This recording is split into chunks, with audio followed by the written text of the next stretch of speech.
चलिए बच्चों स्टार्ट करते हैं हम chapter 2 math relation and functions.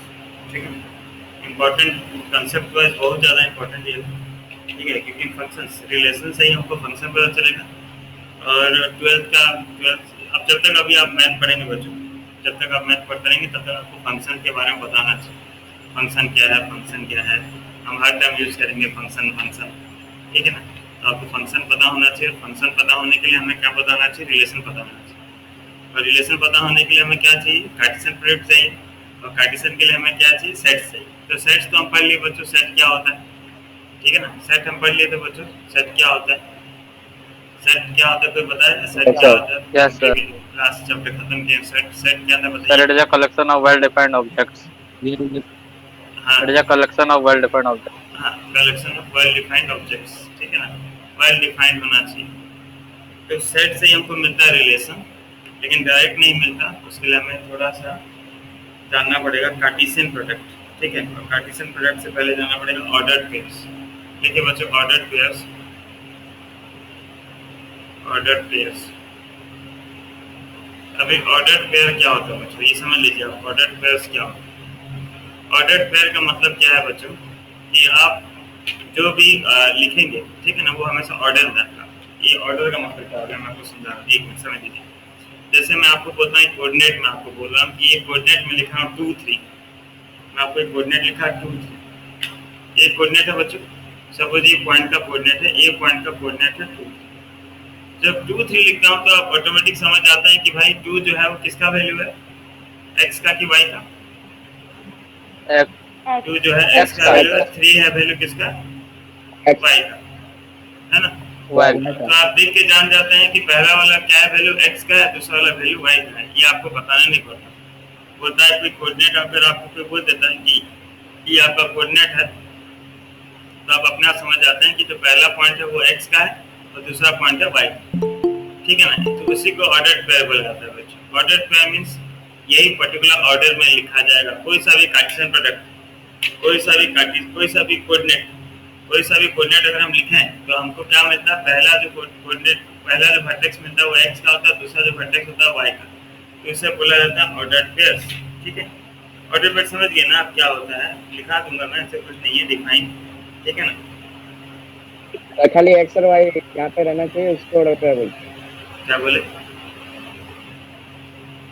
मतलब एक्स और वाई कहाँ पे रहना चाहिए उसी को ऑर्डर पेयर बोलते हैं क्या? बिल्कुल नहीं। ऑर्डर पेयर क्या बोला मैं देवांश, कि उसी पर्टिकुलर ऑर्डर में, उसी पर्टिकुलर क्या बोलते हैं, लिख लो पहले, डिफाइन लिख लो।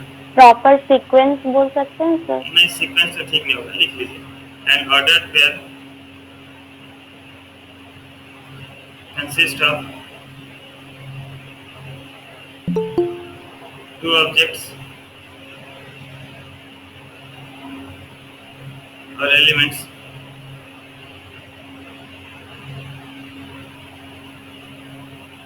in a given fixed order, ठीक है।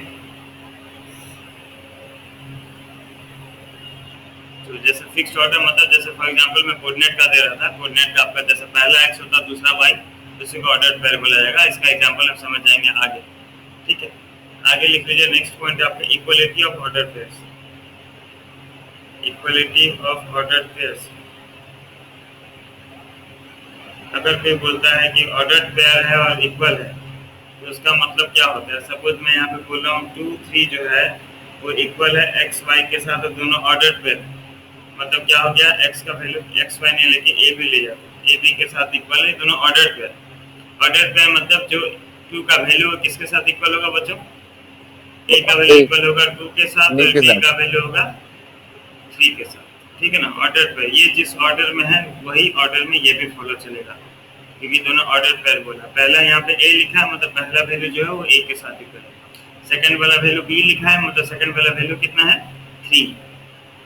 समझ रहे हैं बात को, ऑर्डर पेयर का मतलब थोड़ा बहुत, ठीक है। अभी ऑर्डर पेयर का मतलब और ये ऑर्डर पेयर का जरूरी हमें क्यों आता है, यहाँ पे आता है बच्चों, कार्टेशियन प्रोडक्ट में काम आता है, ठीक है, कार्टेशियन प्रोडक्ट।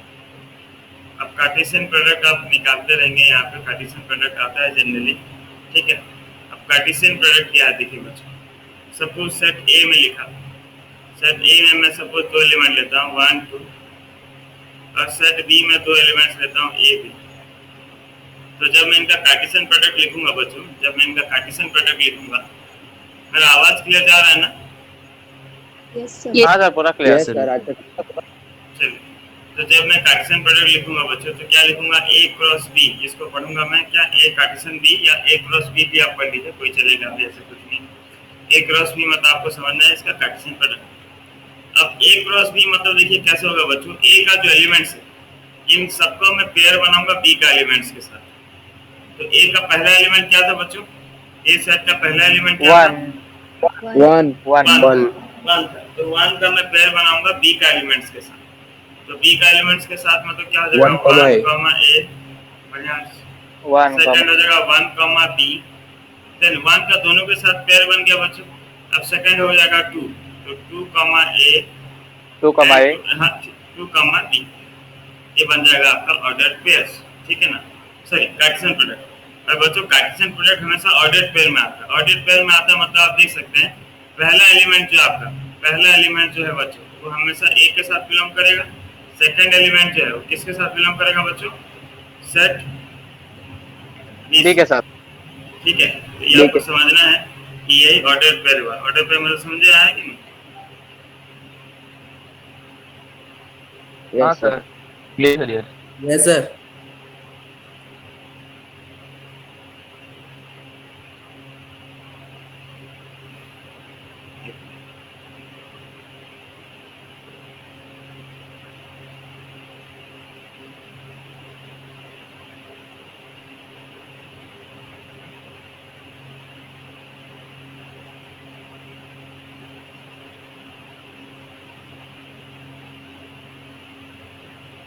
ठीक है, तो इसी तरह आप एक कार्टेशियन निकाल दीजिए बच्चों।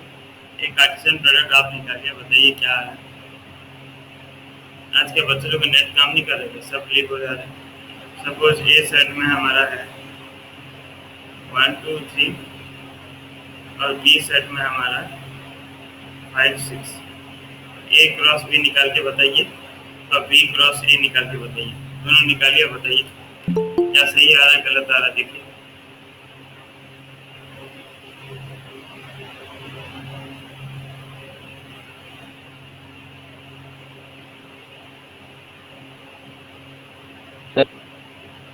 निकालिए सर हो गया। ठीक, यस सर हो गया। दोनों हो गया, ए क्रॉस बी क्रॉस ए दोनों हो गया। यस सर हो गया। यस सर दोनों हो गया।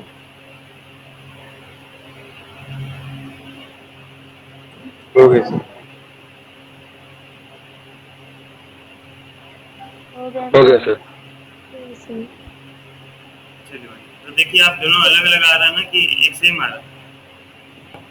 सर दोनों अलग अलग अलग अलग अलग अलग आ रहा है। अलग ही आएगा बच्चों, ठीक है ना। तो कार्टेशियन प्रोडक्ट आपको समझ में आना चाहिए, कार्टेशियन प्रोडक्ट क्या है, ठीक है।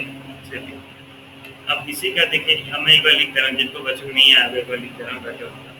जैसे 1 का बना होगा सबके साथ पेयर, तो हो जाएगा 1 5, देन 1 6, फिर 2 5, 2 6, फिर 3 5 एंड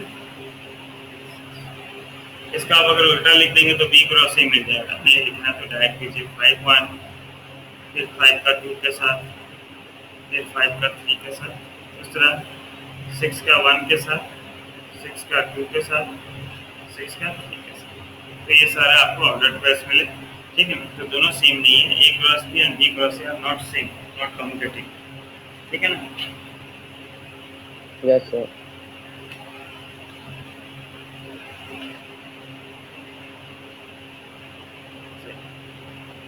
नेक्स्ट लिखिए बच्चों, ये number of elements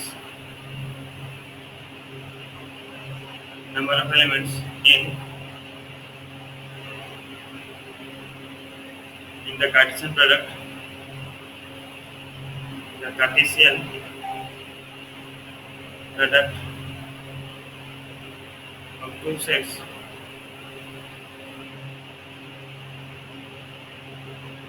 if A and B are two finite sets,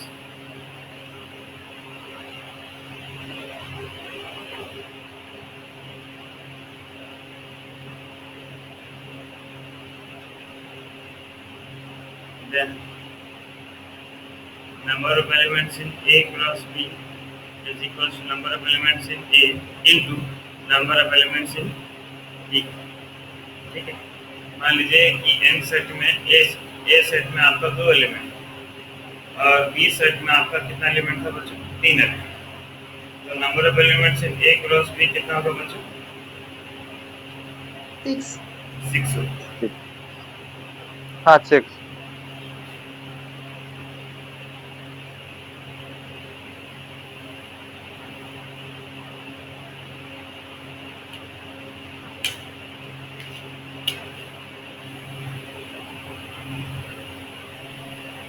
अब इसको रिप्रेजेंट कैसे किया जाता है बच्चों? कार्टेशियन प्रोडक्ट वही 2 फॉर्म है। एक है आपका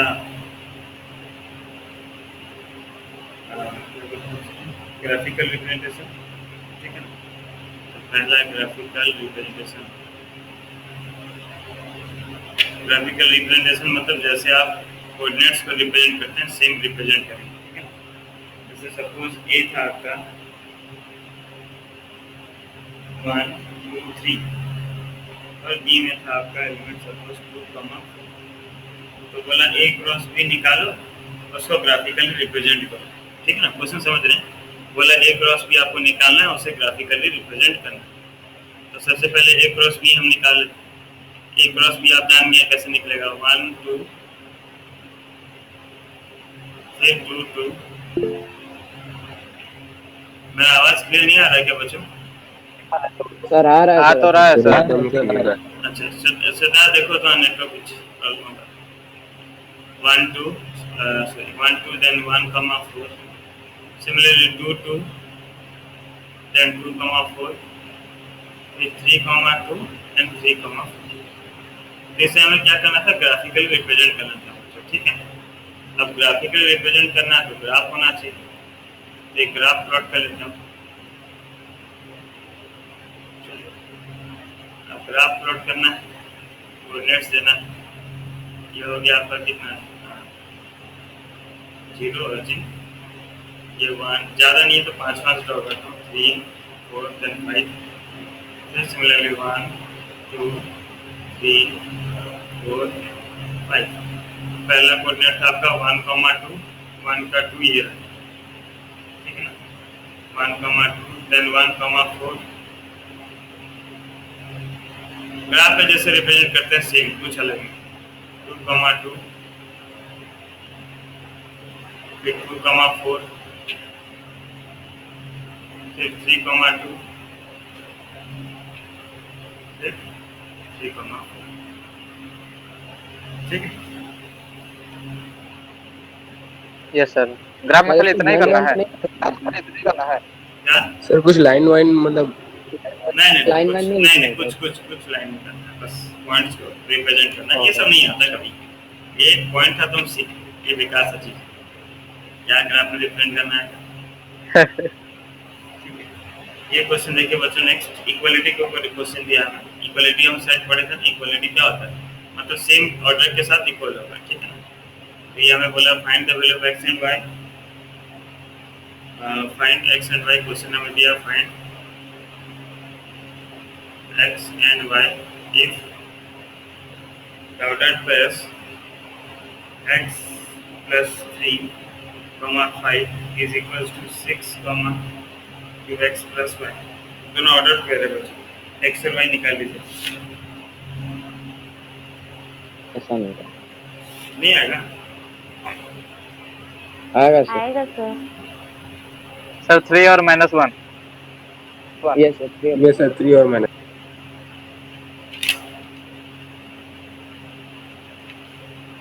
क्वेश्चन में आएगा कि ऑर्डर पेयर है बोल के?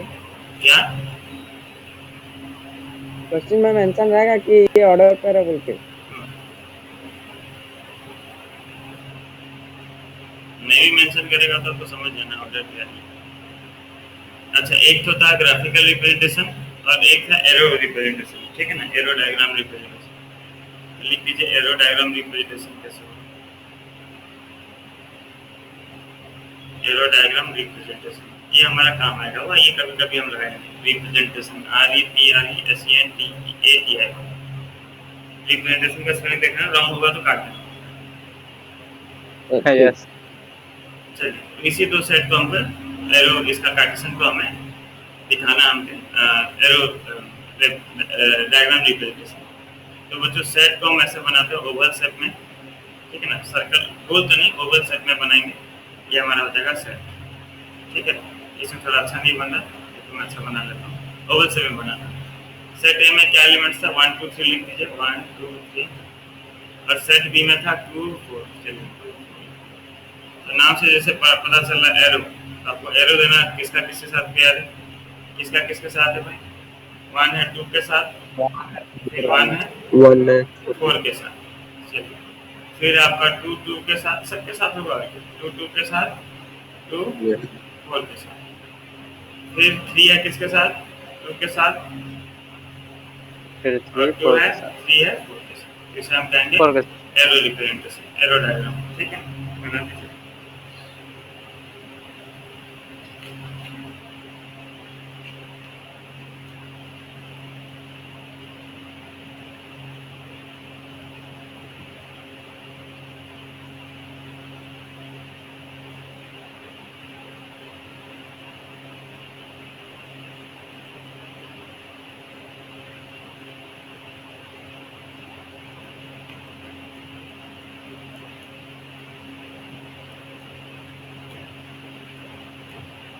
हो गया बच्चों, बना दिए।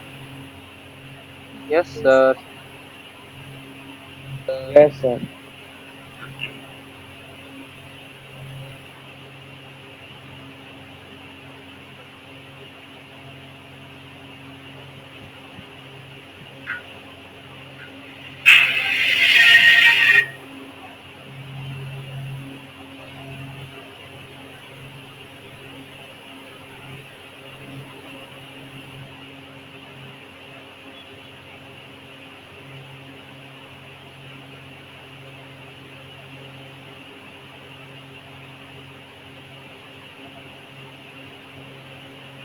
चलिए अब देखते हैं नेक्स्ट, जो आप प्रूव कर रहे थे वहाँ पे elementary axis and arbitrary element, वही लेकर आप प्रूव करना है। कुछ थ्योरम है बच्चों 3 सेट्स के ऊपर प्रूव करते हैं हम। थ्योरम 1 यहाँ पे बस थोड़ा सा अलग होता है, तो आपको समझना है। For any 3 sets prove that A cross means A Cartesian B union C is equals to A Cartesian B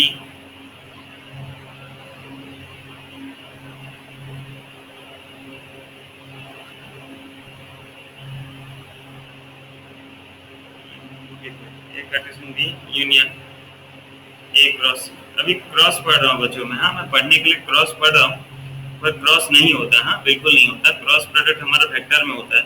अभी मैं सिर्फ क्रॉस बोल दे रहा हूँ, आप लोग समझ जा रहे हैं ना, कंफ्यूज नहीं होंगे ना क्रॉस बोलने से मेरा। अभी तो आप दूसरा चलेगा सर। अभी तो आप दूसरा क्रॉस पढ़े नहीं कि आप कंफ्यूज होंगे। हाँ हो सकता है कि फिजिक्स में पढ़ा दिए होंगे, शायद फिजिक्स अब तो स्टार्ट नहीं किया, सेकंड या थर्ड चैप्टर में आपको पढ़ाएंगे सर, जब वेक्टर स्टार्ट करेंगे तब आप पढ़ेंगे। और अभी तो आप नहीं पढ़ेंगे तो उसमें और इसमें कंफ्यूज नहीं होगा, ठीक है। एक्चुअली उसी को क्रॉस बोला जाता है, लेकिन अभी मैं कितना कार्टेशियन बोलूंगा इसलिए मैं क्रॉस बोल रहा हूँ। चलिए बच्चों हमें प्रूव करना है कि A cross B union C is equals to A cross B union A cross C। बोला A का अगर आप कार्टेशियन करें प्रोडक्ट निकालें B यूनियन C के साथ तो इसके साथ इक्वल है। तो देखिए बच्चों यहाँ पे A Cartesian B cross C, ये ऑर्डर पेयर मिलेगा। ऑर्डर पेयर मिलने का मतलब क्या होगा, कितना एलिमेंट्स होंगे बच्चों इसमें। देखिए मैं जब बोलूंगा सुनिए A cross B union C में बोल रहा हूँ, A cross B union C बोल रहा हूँ, इसका आंसर कुछ भी निकला, कुछ भी निकला सब कुछ। इसका आंसर जो भी निकलेगा उसमें कितना एलिमेंट्स होगा बच्चों, कम से कम जो ऑर्डर में रहेगा कि नहीं, कम से कम दो एलिमेंट रहेगा कि नहीं, A B B C ऐसा रहेगा ना, कम से कम 2 रहेगा ना बच्चों। जो यहाँ पे A रिप्रेजेंट करेगा, स्मॉल A रिप्रेजेंट करेगा कैपिटल A को, स्मॉल B रिप्रेजेंट करेगा B यूनियन C को बच्चों, हाँ या ना। हाँ सर। सर यूनियन हाँ क्या बोले देवांश। सर यूनियन का साइन बीच में दिया तो क्या बोल रहा है देवांश, क्लियर बोलना भाई। सर यूनियन का साइन बीच में दिया तो उसका यूज क्या होगा, उसका क्या आएगा सर यूज यूज क्या आएगा, यूनियन निकालने में आएगा। यहाँ पे 3 सेट है हमारा पर, सेट ए में सपोज है 1 2, ठीक है ना। बी सेट में है सपोज 3 4 5 और सी सेट में है 3। तो अब इसका निकालोगे ना, एक क्रॉस बी यूनियन सी, तो पहले बी यूनियन सी निकालना पड़ेगा ना। बी यूनियन सी में कितना मिल रहा है, 3 4 5, उसका क्रॉस किसके साथ करोगे, 3 मिलेगा यूनियन में कि 3 4 5 मिलेगा। नहीं 1 2 क्रॉस 3 4 5। 20। अब आया ना काम यूनियन का, बिना यूनियन निकाले Yes, कैसे sir. करोगे। अच्छा, यूनियन अगर कंफ्यूजन लग रहा है तो इसको 3 कर दो और इसको 4 5 कर दो, है ना। तो बी यूनियन सी में आपको मिलेगा ना 3 4 5। Yes sir. तो ये हमें प्रूव करना है। मेरा बोलने का मतलब ये था कि बच्चों इसका जो भी आंसर आएगा ना, आंसर आएगा आपका ऑर्डर्ड पेयर में। Sir today I will not do that, क्योंकि इसका ऑर्डर्ड पेयर मिलेगा। ऑर्डर्ड पेयर में आपका कम से कम 2 एलिमेंट होगा। वहां पे आप क्या लिखते थे बच्चों, आप जब सेट का जो भी प्रूव करते थे, सेट कहाँ गया, हाँ सेट ये रहा। आप जब सेट का प्रूव करते थे बच्चों, तब आप वहां पे लिखते थे let x be an arbitrary element, एक ही एलिमेंट लिखते थे बच्चों, है ना। यहाँ पे हम क्यों लिखते थे एक्स, खाली क्यों लिखते थे बच्चों, क्योंकि इसको जब सॉल्व करते थे तो हमें एक सेट मिलता था। सेट मिलता था कि नहीं, 1 2 3 ऐसे करके एक सेट मिलता था। तो सेट में एक एलिमेंट को मैं एक्स मान लेता था। पर जब यहाँ पे मैं प्रूव करूंगा बच्चों, तो मुझे सेट एक एलिमेंट नहीं मिलेगा, मुझे क्या मिलेगा, ऑर्डर्ड पेयर्स के एलिमेंट मिलेंगे। यहाँ पे जब मैं प्रूव करूंगा तो मुझे क्या मिलेगा, ऑर्डर्ड पेयर्स का एलिमेंट मिलेगा ना। ए भाई आवाज जा रहा है कि नहीं, और कुछ भी समझ में आ रहा है कि नहीं। हाँ yes sir, yes sir, yes sir, yes sir. देखिए सिंपल सा लॉजिक है बच्चों। आप इससे पहले जो प्रूव करते थे, वहाँ प्रूव करने के बाद आपको क्या मिलता था, अल्टीमेटली आंसर आपको एक सेट मिलता था और सेट में एलिमेंट्स होते थे, ठीक है। एलिमेंट्स होते थे तो उसमें से किसी एक एलिमेंट को आप उठा के एक्स मान लेते थे, बोलते थे एक्स जो है इस सेट का एलिमेंट। पर यहाँ पे बच्चों इस क्वेश्चन में एलएचएस में जब आप प्रूव करेंगे, इसको आप जब कार्टेशियन प्रोडक्ट निकालेंगे तो आपको लास्ट में क्या मिलेगा, ऑर्डर्ड पेयर्स मिलेगा। ऑर्डर्ड पेयर्स मिलेगा तो आपको ऑर्डर्ड पेयर क्या आता है, कम से कम 2 एलिमेंट, क्योंकि 2 सेट का क्रॉस हो रहा है। तो आप यहाँ पे लिखेंगे let A be an arbitrary element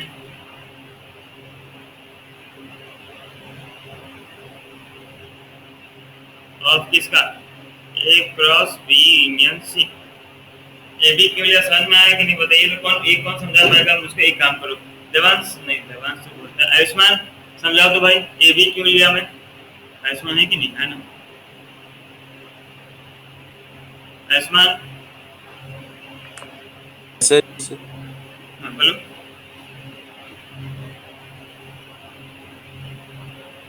sir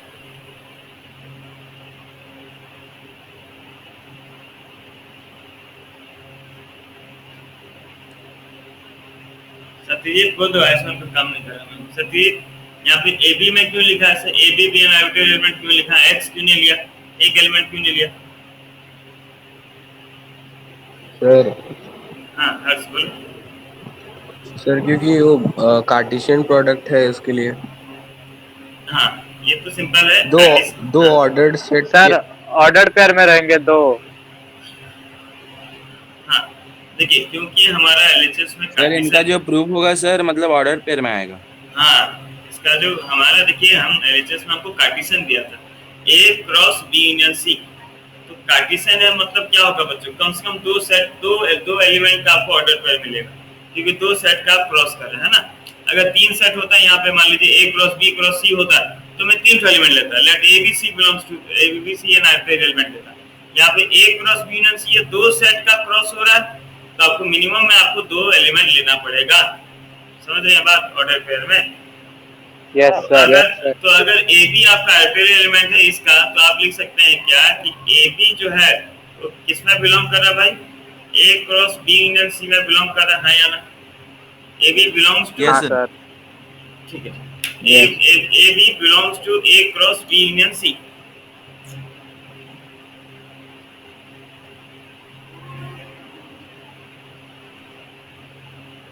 है ना। अब देखिए थोड़ा बात को समझिए बच्चों, हम क्या पढ़ रहे हैं, हम ये हमारा क्या है भाई, ऑर्डर पेयर है। ऑर्डर पेयर है कि नहीं, हाँ या ना। ऑर्डर पेयर का मतलब क्या हुआ, देखिए थोड़ा ध्यान से देखिए। ऑर्डर पेयर का मतलब क्या हुआ, पहला एलिमेंट पहला सेट के साथ बिलोंग करेगा, दूसरा एलिमेंट किसके साथ बिलोंग करेगा, दूसरा सेट के साथ। ये बी यूनियन सी आपका एक सेट है ना बच्चों, कंफ्यूज नहीं होइए। बी यूनियन सी आपका कितना सेट है? एक सेट। एक सेट है, उसमें कंफ्यूज नहीं होना, क्योंकि बी यूनियन सी यूनियन कर दिया तो आपको एक सेट मिल गया। तो ये पहला एलिमेंट पहला सेट के साथ बिलोंग करेगा, दूसरा एलिमेंट दूसरा सेट के साथ बिलोंग करेगा। यही होता है हमारा ऑर्डर पेयर का मतलब। समझे थे ना ये बात? हाँ सर। बाकी बाकी बच्चे समझ में आए कि नहीं? देखिए बाकी संकल्प ये सब वगैरह, स्वागत सत्यजीत, बाकी ईसा विश्वास, देखो सबको समझ में आए कि नहीं? शिवानी कहाँ है? अध्यासा यस सर। कुछ आ रहा है कि नहीं? सब बाउंस जा रहा है? नहीं सर, आ रहा है। आएगा, ऐसा कुछ नहीं है, पहला बार आप लोग कर रहे हैं तो ऐसा होगा।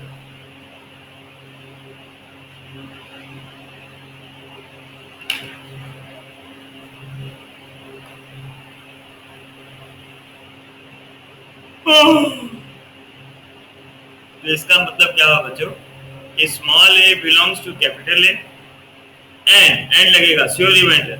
Small b belongs to B union सी।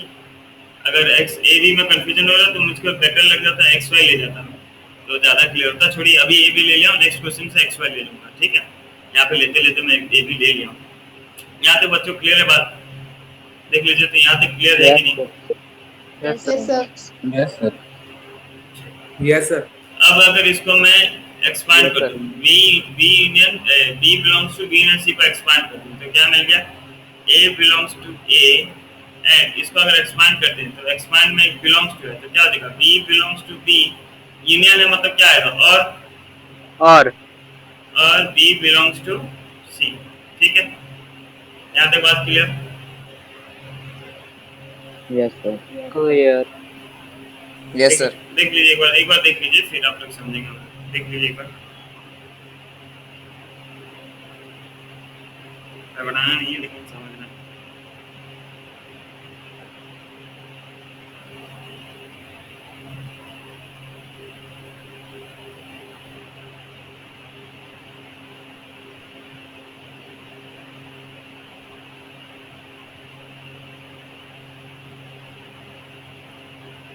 तो अब इसको अगर हम डिस्ट्रीब्यूटिव प्रॉपर्टी डाल दें, वाह, डिस्ट्रीब्यूटिव में क्या होता है? मल्टीप्लाई जैसे होता था वैसे हो जाएगा ना। तो A belongs to A and B belongs to B, और क्या हो जाएगा ये वाला? A belongs to A and B belongs to C।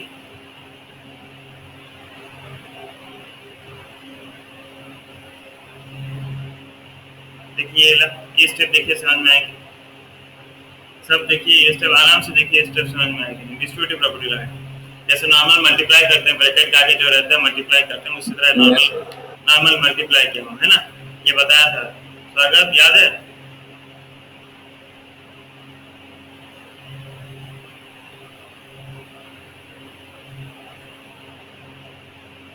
स्वागत है कि कहाँ? सर मुझे बोलने का?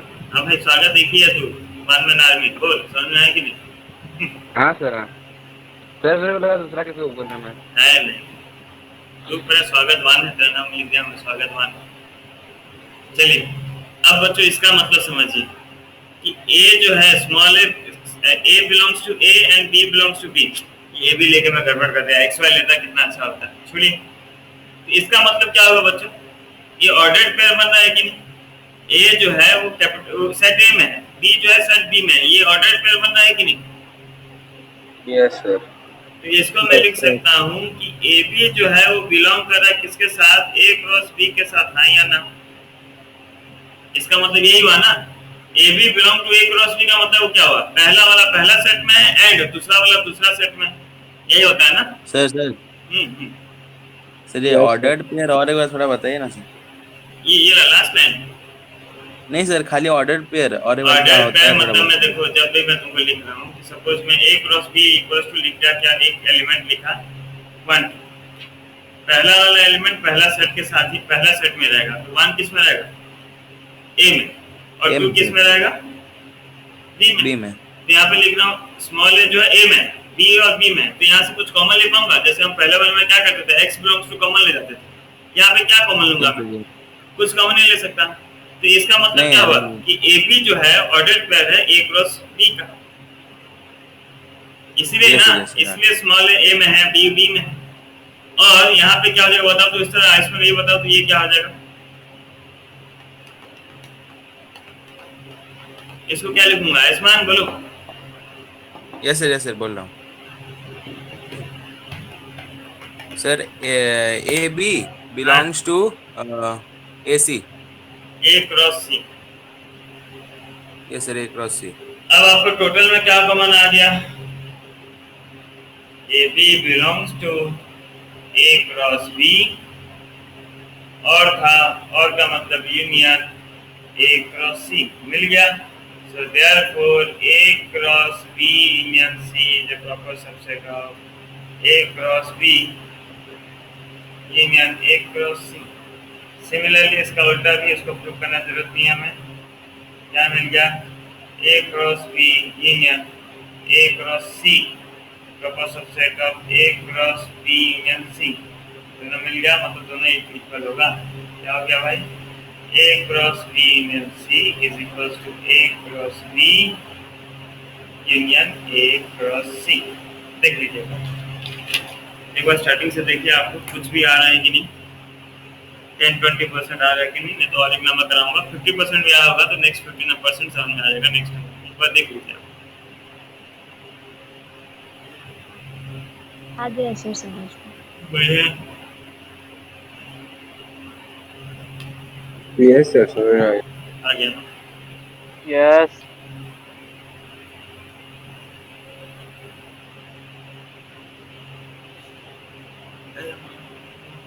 आप लोग को बोला था चैप्टर 1 कंप्लीट करके भेजिएगा, भेजे नहीं बोला था क्या? नहीं सर, नहीं बोले थे, हम्म? नहीं बोले थे। अच्छा कोई बात नहीं, चैप्टर 1 कंप्लीट कर दीजिए सबको चैप्टर 1 कंप्लीट Yes, करके PDF भेजिए और ग्रुप में मेंशन कर दीजिए होमवर्क कंप्लीटेड। हाँ सर मिस्टर बोलो।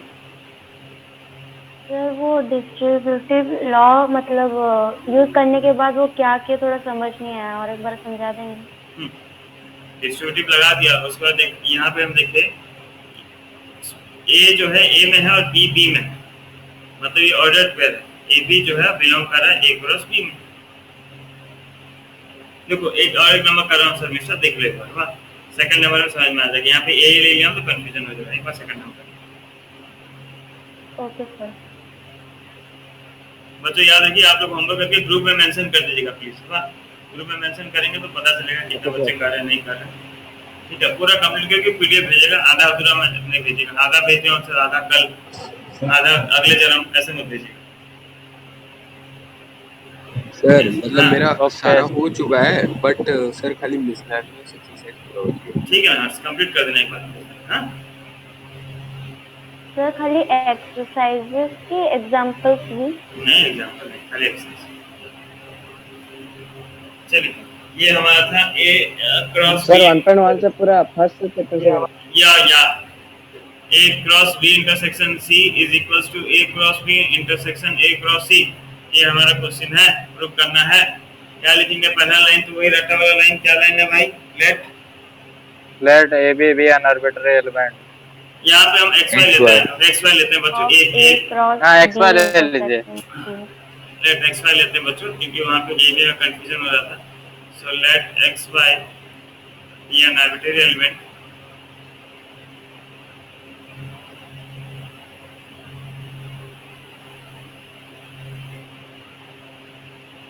A cross B intersection C।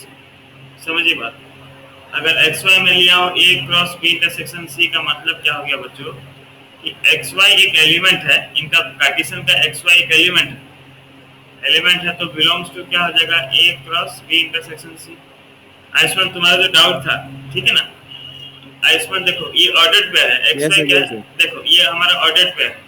तो ऑर्डर्ड पेयर मतलब क्या हो गया, पहला एलिमेंट जो है आयुष्मान वो पहला सेट के साथ पहला सेट में रहेगा। तो ये इधर हमारा पहला एलिमेंट क्या था बताओ सर? x जो है पहला सेट में रहेगा। इसमें पहला सेट कौन सा है, A। मतलब क्या हो गया कि x बिलोंग्स टू A में रहेगा, x A में है, एंड श्योर है कि दूसरा एलिमेंट दूसरा सेट में रहेगा। तो दूसरा एलिमेंट क्या था? Sir y belongs to b cross c ना sir, B b intersection. intersection c। हाँ देखिए, बी इंटरसेक्शन एक सेट है बच्चों, कंफ्यूज नहीं होगा। अब वहाँ पे बी इंटरसेक्शन सी लिखा तो मत बोलिएगा कि सर वहाँ पे दो सेट है। दो सेट नहीं है भाई, दो सेट था, इनका इंटरसेक्शन हो गया तो अब वो एक सेट बन गया। ठीक है, चलिए अब देखते हैं आगे। अब यहाँ पे बच्चों, यहाँ पे बस खोल देना है, ये x बिलोंग्स टू a हो गया एंड ऐसे ही रहा।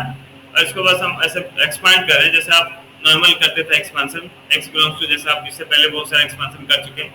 तो एक्सपांड करते तो क्या हो गया, y बिलोंग्स टू b। यहाँ पे क्या था बच्चों? Belong to and and and and. Deepan एक बार बोलो भाई, आस्ते से थोड़ा, ठीक है? Yes sir. तो बार बार बोल देते हो, जोश है ना, इसलिए थोड़ा आस्ते से बोले। एक बार बोलना सुन लूंगा।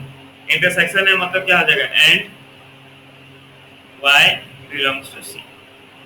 चलिए यहाँ तक आपको मेरे हिसाब से कोई इशू नहीं होना चाहिए। अब नेक्स्ट है बच्चों, जैसे डिस्ट्रीब्यूटिव प्रॉपर्टी लगता था। डिस्ट्रीब्यूटिव प्रॉपर्टी मतलब जैसे सपोज मैं बोल रहा हूँ यहाँ पे 2 रहता था, अगर ब्रैकेट में a प्लस b रहता था, तो आप क्या करते थे, मल्टीप्लाई करते थे ना। क्या लिखते थे, 2 इंटू a, फिर प्लस का प्लस, फिर 2 इंटू b, ये लगाते थे ना डिस्ट्रीब्यूटिव। यहाँ पे कोई डिस्ट्रीब्यूटिव लगाना है। यहाँ पे ब्रैकेट का आगे क्या है, x belongs to a and है, तो डिस्ट्रीब्यूटिव लगा देते हैं। तो हो जाएगा x belongs to a and y belongs to b, एक ब्रैकेट में डाल दे रहा हूँ, and x belongs to a and y belongs to c। यहाँ तक मेरे हिसाब से आप सबका क्लियर है बच्चों। यहाँ तो कोई डाउट है तो देख लीजिए बच्चों, यहाँ तक कोई डाउट है तो देख लीजिए एक बार। यहाँ तक डाउट है तो देख लीजिए, आगे तो मैं समझाऊंगा अच्छे से। एक बार आप ये स्टेप तक देख लीजिए, बोले कि हाँ सर क्लियर हो गया तो हम आगे बढ़ेंगे। हाँ सर क्लियर। हाँ सर क्लियर। हाँ सर क्लियर हो गया। Clear sir. यस सर हो गया क्लियर। चलिए अब बढ़े। यस सर क्लियर हो गया। अब देखिए बच्चों, यहाँ से आपको जो डाउट हो रहा है वो मैं क्लियर करता हूँ। यहाँ से आपको क्या डाउट हो रहा है कि हम कॉमन कैसे ले रहे हैं। इससे पहले जब चैप्टर 1 जब कर रहे थे तो वहाँ पे क्या होता था बच्चों, जनरली ऐसे ही होता था कि x belongs to a and x belongs to b। आप देखते थे दोनों में x बिलोंग्स टू है तो x बिलोंग्स टू कॉमन लेते थे, a लिखते थे। हमें बताया था कि बिलोंग्स टू है तो एंड के लिए आपको इंटरसेक्शन लगाना है, बचता था b। ये लिख देते थे आप, ये लिखते थे कि अलग कुछ बोल रहा हूँ, यही लिखते थे। लेकिन बच्चों यहाँ पे प्रॉब्लम क्या है कि यहाँ पे भाई x बिलोंग्स टू यहाँ पे है और यहाँ पे y बिलोंग्स टू है, कॉमन कुछ नहीं यहाँ पे। लेकिन आपको ये समझना है कि आप जानते हैं कि ऑर्डर पेयर का मतलब क्या होता है भाई, कि अगर मैं लिख रहा हूँ xy belongs to a cross b, मतलब क्या होता था कि x जो है पहला सेट में होता था एंड y जो होता था दूसरा सेट में होता था। हाँ या ना? हाँ सर। तो क्या इसी को मैं वाइस वर्सा नहीं लिख सकता, इस चीज को मैं वैसा नहीं लिख सकता हूँ। x belongs to a and y belongs to b का मतलब क्या होगा कि xy एक ऑर्डर्ड पेयर है जो किसके साथ बिलोंग कर रहा है, a क्रॉस b के साथ बिलोंग कर रहा है। हाँ या ना? उल्टा जाइए, इसको उल्टा उल्टा उल्टा आप समझिए। उल्टा समझेंगे तो क्या होगा, x हमेशा ये डाउट है ना, x बिलोंग्स टू a करेगा और y बिलोंग्स टू b करेगा, यही चीज ना।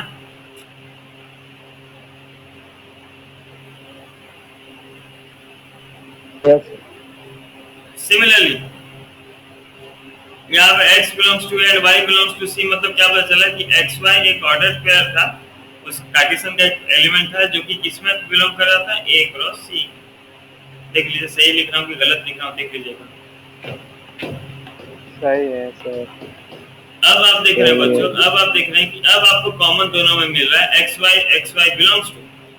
तो अगर हम xy बिलोंग्स टू अगर मैं कॉमन ले जा रहा हूँ, कॉमन ही लेता हूँ, एक्चुअली कॉमन नहीं है वर्ड, लेकिन समझाने के लिए बच्चों जो वर्ड लग रहा है मेरे को ठीक वो मैं बोल रहा हूँ। तो xy अगर मैं कॉमन ले जा रहा हूँ तो क्या मिल रहा है, a क्रॉस b एंड था, एंड के लिए क्या लगेगा, इंटरसेक्शन a क्रॉस c। हो गया, ये चीज मिलना चाहिए था ना आपको। क्लास प्लान का आप जानते लिखना है कि ये उसका सेट है वो उसका सबसेट है, हो गया दोनों इक्वल। बाकी आप लिखना जानते थे। ये समझ में आया कि नहीं बच्चों? देखिए ये पर्टिकुलर समझ में आया कि नहीं, एग्जाम में अगर आ गया 3 मार्क के लिए प्रूफ डेट तो आप कर पाएंगे कि नहीं, देख लीजिए। Yes sir. विद्या कुछ बोल रहे हो? वो से समझ में आया सर। बढ़िया बढ़िया बढ़िया, ठीक है ना। अभी सर क्लियर? Yes sir. हाँ रेगुलर कुछ ऐसे बोल रहे थे इसके। देखिए बच्चों, पूरा एक बार देख लीजिए अच्छा से, आप दोनों बिट देखिए एक बार अच्छा से, और समझाऊंगा, और एक दो नंबर समझाऊंगा, लेकिन आप एक दो बिट समझिए बच्चों, ये मैं बेसिक पे ज्यादा ध्यान दे रहा हूँ, ठीक है ना।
हो गया बच्चों, देख लिया आप लोग अच्छे से। हाँ सर। हाँ बढ़िया, सर। बढ़िया, बढ़िया। लग रहा है कि अब आ जाना चाहिए आप लोग को। एक देखते हैं एक नंबर, और एक बार आप खुद से ट्राई कीजिए, मैं करूँगा ही, लेकिन आप 2 मिनट पहले कीजिए, ठीक है ना, ताकि पता चले कि हो रहा है कि क्वेश्चन ही गुम हो गया, रुकिए।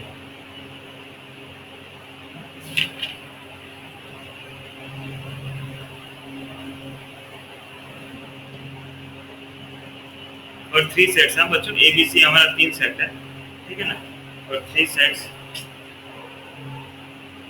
A cross B difference C is equals to A cross B difference A cross C, ठीक है। अब 1 मिनट बस ट्राई कीजिए बच्चों, मैं थोड़ा नीचे से पानी बोतल लेके आ रहा हूँ, तब तक आप 1 मिनट ट्राई कीजिए।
सर हो गया।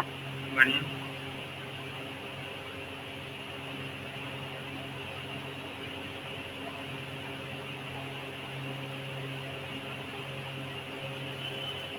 देख लीजिए बच्चों एक बार, ठीक है ना। जिनका हो गया अच्छा क्रॉस चेक कर लीजिए, जिनका नहीं हुआ एक बार देख लीजिए। सर हो गया। बढ़िया। चलिए बच्चों देखिए एक बार क्रॉस चेक कर लीजिए। Let x y be an arbitrary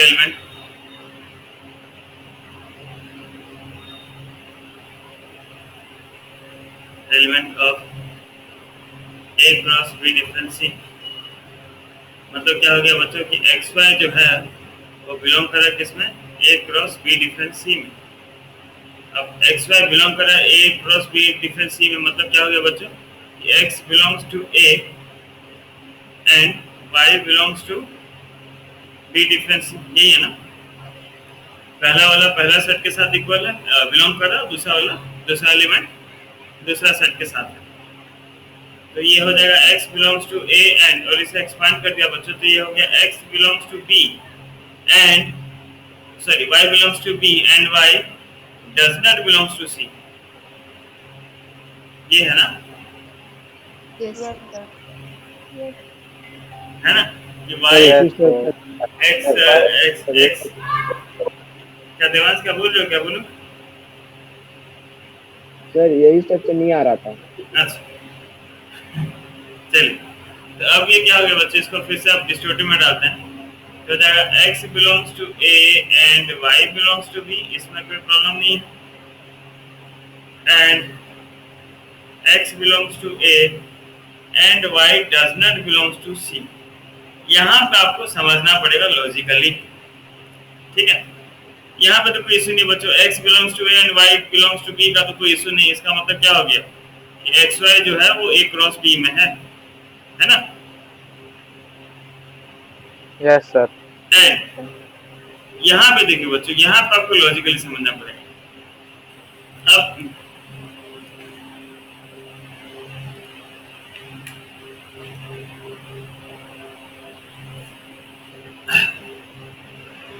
देखिए बच्चों, अगर मैं बोल रहा हूँ कि ये ऑर्डर्ड पेयर है जिसमें बोल रहा हूँ कि भाई a क्रॉस c में लिखना चाहता हूँ, जिसमें x तो a में है और y जो है c में नहीं है, तो क्या बच्चों एक्स वाई कभी भी a क्रॉस c में आ पाएगा? तो लॉजिकली बताइए, नो नो लॉजिकली नो सोचिए। सर। x भी a में होता, y भी c में होता, तब हम बोलते हैं कि एक्स वाई जो है वो x a क्रॉस c में है। लेकिन मैं बोल रहा हूँ कि ठीक है x तो a में है, y c में नहीं है, ठीक है मान लिया। तो अगर x a में है और y c में नहीं है, मतलब ये हो गया कि एक्स वाई कभी भी a क्रॉस c में नहीं आएगा। यहाँ पे मैं लिखूंगा X Y does not belongs to a cross c। ये समझिए कि नहीं बच्चों, ये स्टेप से ये स्टेप समझेंगे नहीं आप। देखिए ये स्टेप से ये स्टेप करके अगर आप समझ जाएंगे तो नंबर में कुछ नहीं है। Yes sir. समझिए बात को, हम ऑर्डर पे लिखते हैं, उसका मतलब क्या होता है कि भाई पहला वाला जो एलिमेंट है वो पहला सेट में होना चाहिए, ठीक है ना, और दूसरा वाला एलिमेंट दूसरा सेट में होना चाहिए। ये हम जानते हैं स्टार्टिंग से ऑर्डर पेयर का मतलब। जब से हम स्टार्ट किए हैं क्लास तब से हम ऑर्डर पेयर पढ़ रहे हैं, उसमें जानते हैं ये कि भाई अगर ऑर्डर पेयर में लिख रहा हूँ तो पहला एलिमेंट पहला सेट में होना चाहिए, दूसरा एलिमेंट दूसरा सेट में होना चाहिए, जिसका मैं क्रॉस प्रोडक्ट देख रहा हूँ। तो यहाँ पे क्वेश्चन के हिसाब से x जो है वो पहला सेट में है, चलिए मान के इसमें कोई प्रॉब्लम नहीं हुआ, लेकिन y जो है दूसरा सेट में नहीं है। मतलब क्या हुआ, ये एक्स वाई कभी भी इसका a क्रॉस c का ऑर्डर पेयर में नहीं आ सकता। यही मतलब है ना, बात समझे कि नहीं? Yes sir. अब मतलब समझिए बच्चों, अब थोड़ा और मतलब समझते हैं इसको। मतलब समझ के करते हैं कि अगर X Y a cross b में है और X Y a cross c में नहीं है, मतलब एक्स वाई किस में है बच्चों, belongs to a cross b difference a cross c। Yes sir. Yes sir. हो गया पूरे बार। उसके बाद वही ये इसका सेट उसका सेट खत्म।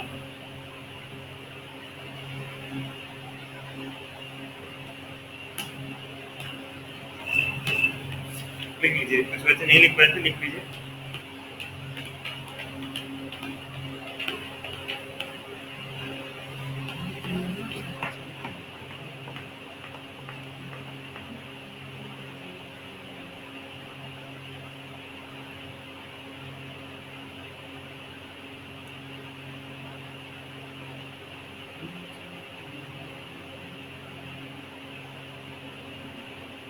हर्ष बढ़िया राइट किए थे तुम।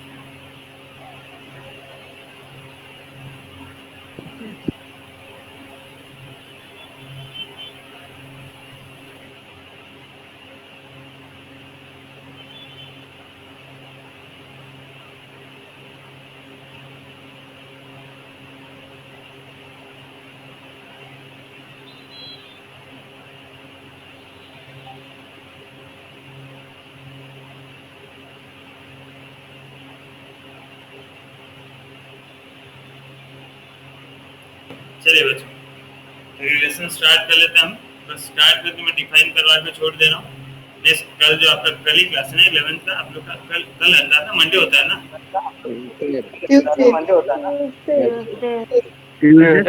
ओह सॉरी, ट्यूसडे होता है। ठीक है ठीक है, ट्यूसडे हम रिलेशन कंटिन्यू करेंगे, ठीक है ना। क्या है, आज 7:30 बजे मैं 12th वाले को बोल दिया, आप लोग को 6 बजे बोला था, लेकिन 6 बजे मेरे याद नहीं था, मैं गोविंदा का फिल्म देख रहा था। कौन सा सर? ओ अरे वो जो गोविंदा करिश्मा रहता है, जो गोविंदा घर छोड़ के चला गया रहता है, कादर खान उसका पापा रहता है। अब पूरा कहानी का नहीं याद है। नहीं और उसका नौकर का जो काम करता है यार, hero number 1 sir, hero number 1। हाँ चलिए बच्चों, रिलेशंस, ठीक है। तो रिलेशन पढ़ते हैं बच्चों, मैथमेटिकल रिलेशन और क्या होता है फैमिली रिलेशन, ऐसा नहीं है। मैथमेटिकल रिलेशन अलग होता है। मैथमेटिक रिलेशन क्या है बच्चों? रिलेशन कुछ नहीं है, रिलेशन एक सबसेट है कार्टेशियन प्रोडक्ट का। सिंपल भाषा में बोले हम, रिलेशन क्या है बच्चों? रिलेशन एक किसी को भी हम एक रिलेशन तब बोल सकते हैं जब वो रिलेशन कार्टेशियन सबसेट हो। किसका बच्चों? उन दोनों सेट के कार्टेशियन प्रोडक्ट का, ठीक है ना। अब आप सबसेट भी जानते हैं, कार्टेशियन प्रोडक्ट भी जानते हैं। लिख लीजिए, let A and B be two sets, let A and B be two sets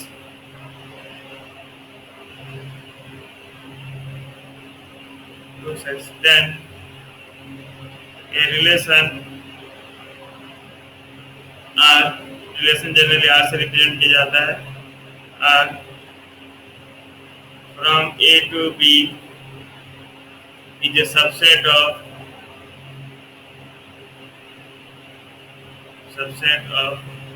A cross B. A cross B is A cartesian B. R a subset of A cross B. Sorry.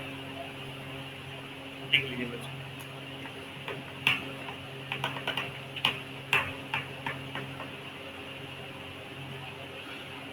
ये समझ में आ गया ना? Relation का define तो आप समझ ही होंगे, रिलेशन का डिफाइन से आप समझ ही होंगे कि रिलेशन क्या है भाई। रिलेशन कुछ नहीं है, एक सबसेट है A क्रॉस B का, ठीक है ना। रंजन समझ रहे हो बात? यस सर राजन सॉरी राजन। तो एक रिलेशन क्या है? एक सबसेट है A क्रॉस B का, ठीक है।